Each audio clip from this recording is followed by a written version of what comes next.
So you want to become an entrepreneur, but you have no idea how to start. In this video, I am going to talk to you about the basics of becoming an entrepreneur and how in the world do you start a business.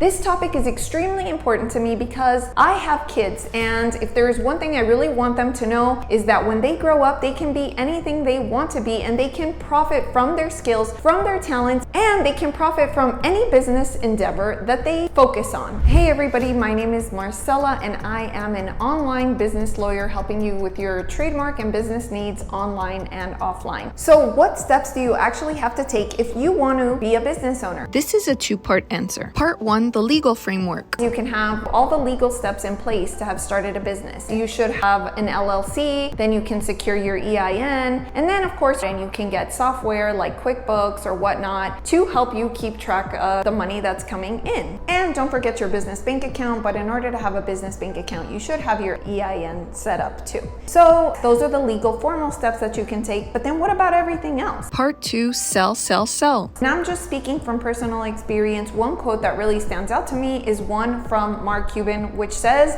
"Sales cures all." If you are somebody who can go out and sell, and you are making money from whatever it is that you're selling, it will cure a lot of your business problems. That is what business is all about. It's about making money. It's about selling, and you have to sell. And perhaps this is one of the other reasons why people don't want to go into business for themselves or start a company, is they think that sales is icky, it's gross. And guess what?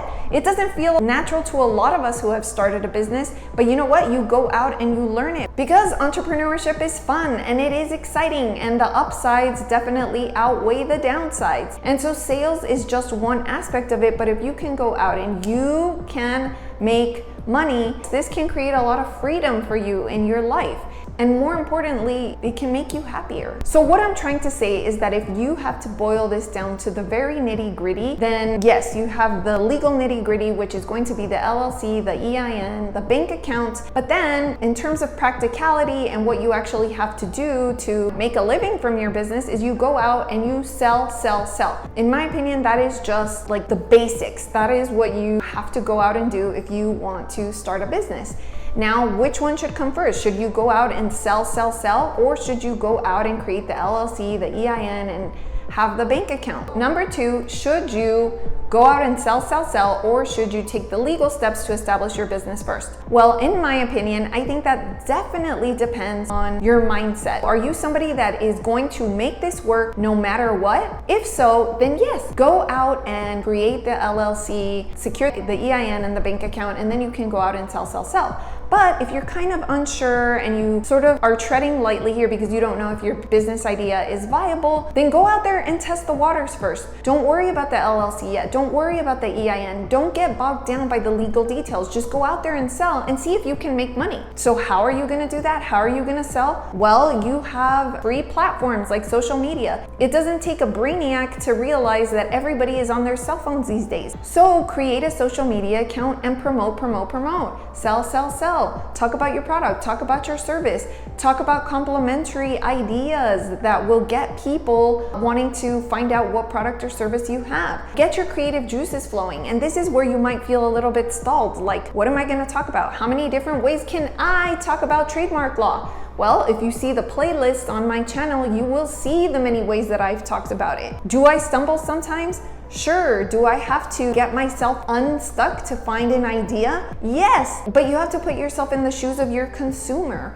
What questions do they want answered? What questions are they asking you on a daily basis?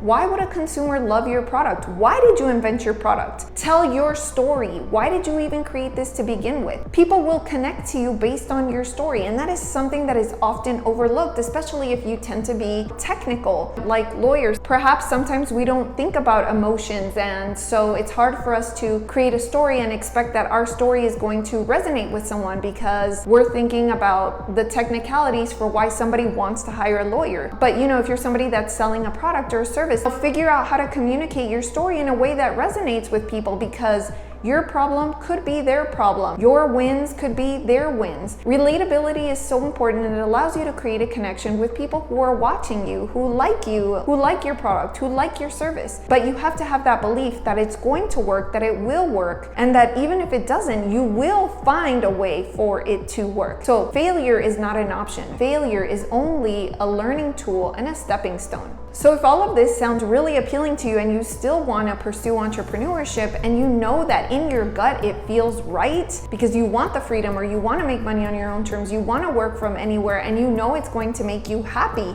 to even have one of these things that I've just mentioned, then scroll down into the description and join our entrepreneurship course, because I'm super excited and passionate to help those of you that are thinking about it or that are only halfway there, either because you need more encouragement, you need more motivation, or you need the legal information for how to start it, but you need easy access to a lawyer. I am giving all of that to you in this entrepreneurship course. This is something that I would have loved to have, and it's something that I want you to have. I want it to be so easy to start a business. Like I said, I'm constantly asking myself why the talented people of this world are not all starting businesses. And I understand that not everyone is built that way, but you have so much to offer. I see it. I see it on a daily basis. I hear about it on a daily basis. I see people hustling. I see people grinding every single day. And if you're willing to do it for somebody else, even if it's from 8 to 5, then maybe just do it for an hour each day until you work up to 3 hours, until you work up to 5 hours, until you work up to 8 to 5, the same amount of hours you're working for an employer, but now you reap the benefits of those hours you have worked for yourself. You decide how much, how long, when, where, how do I stop, when do I stop. All of these factors are under your control, but trust me, you have to think about the end result, the light at the end of the tunnel. What can entrepreneurship do for you that your 8 to 5 is not doing right now? If you're constantly thinking about your hobby or your business, or what more there is out of life, or how you can, monetize from your talents, then please join us in this entrepreneurship course. It is something I'm really passionate about. And again, I am so happy to meet all of you, and I can't wait to just see what comes of this entrepreneurship community. And if you want to know what working with me is like, make sure to scroll to the bottom of my homepage, marcellatm.com. Now, if this video was helpful, make sure to leave me a comment down below, and don't forget to catch this video right here, which is a great follow-up to this entrepreneur video.